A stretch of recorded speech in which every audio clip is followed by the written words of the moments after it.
Okay, welcome back everyone. This is scene 4. We have one kind of major, very important step to do with the polishers. So, we're going to come back, we're going to grab the little duster here, we're going to do some residue control, and we're going to get polishing. I'm going to have the torque 10x. We're going to put a nice, soft polishing pad on there.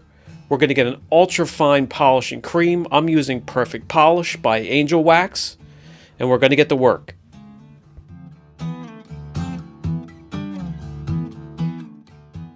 This step here with an ultrafine polishing cream, you can really take your time. You can really spend a lot of time dialing it in. The cutting cream here, the polish, the Perfect Polish that I'm using, has very, very mild abrasives.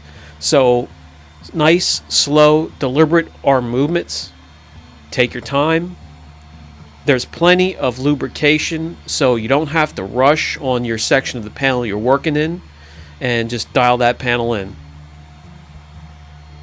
Very light pressure, and when I'm doing a full restoration or working on a package that's a step above this one, I'm going to go over it twice. The second time I go over it, I'm going to actually lift up on the tool, take some pressure, so take some weight off the tool so it lifts pressure, and really sort of jewel that paint in.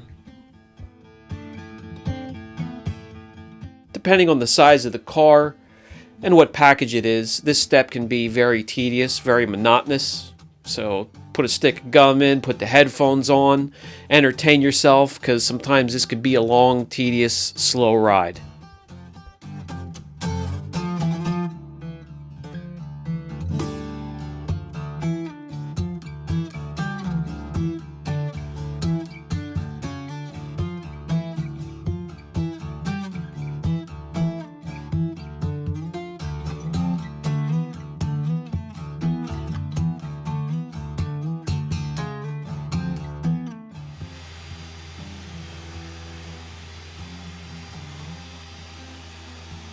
To the steps here where, unless you have a trained eye, it's really kind of hard to tell the difference in between these steps. But they're very important. They're important to get the most clarity out of the surface that you're working on.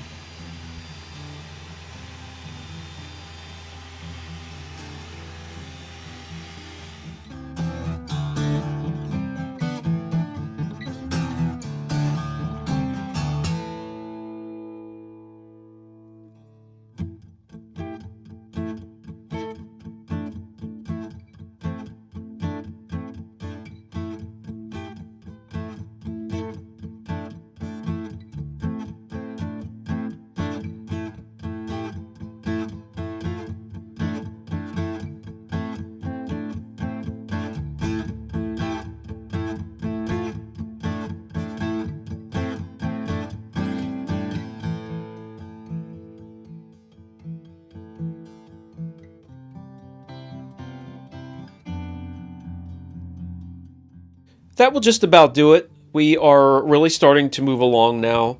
We're going to wipe off the residue from the Perfect Polish. We're going to come in with the Strip Ease, get ourselves back down to a bare naked clear coat. This is going to prepare us for the next step, which is going to be a cleanse. We're going to wash it. We're going to wash it with the 2.1 QP-On Cleanse. It not only cleans the surface, gets rid of any fingerprints, any oils, any light dust, but it also prepares the surface to receive the next step, which is going to be the primary base coating. This is where residue control is key and comes in as a big part of the finishing process. Make sure the bay you're working in is clean, the atmosphere is clean. I have the rag company, I have their drying towels, I have Eagle edgeless towels, I have brand new ones standing by within arm's reach to finish up this vehicle without any marring or scratching or micro scratching whatsoever. So this next step, the 2.1, is where I'm going to bring back in the Krauss & Becker again. I'm going to add 7 milliliters of the 2.1 in this little bucket here. We're going to put the feed hose for the Krauss & Becker in there. I happen to be using lukewarm water, so we're feeding warm water the cleaning solution, and we're pressurizing it, and it's going to clean the surface, get in those corners, cracks, crevices, and it's going to get the solution on the surface and prepare it for the next step.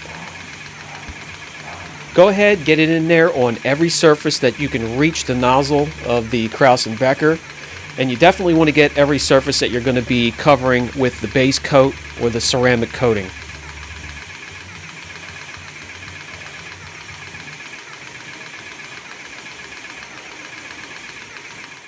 When it comes to the Cupion system, whichever way you want to do this process here with the 2.1, implement it into the program.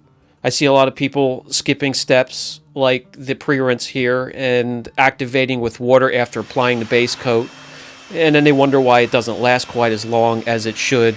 Go ahead, get your money's worth out of the system.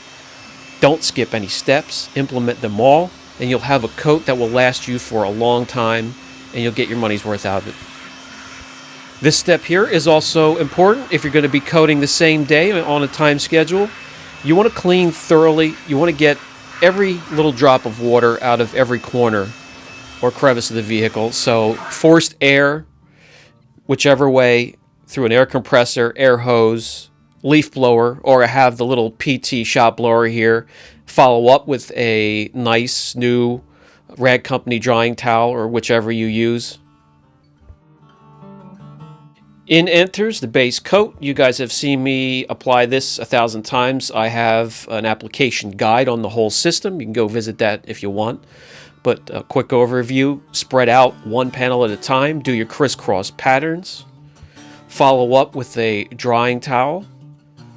A minute or two will go by. Then you can activate with water for the best bond possible and the strongest coating.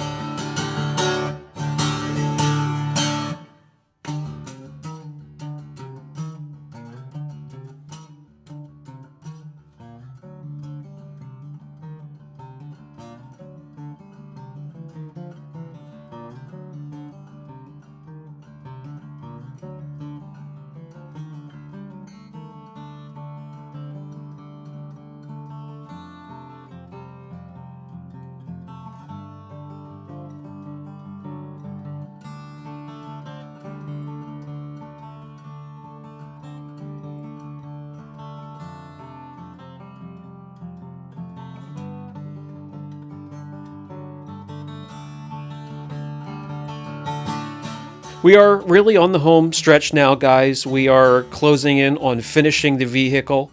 This is the end of video 4. We're going to take a little break. I'll catch you back for the beginning of video 5, and we're going to finish this 74 Mini Cooper up. See you then.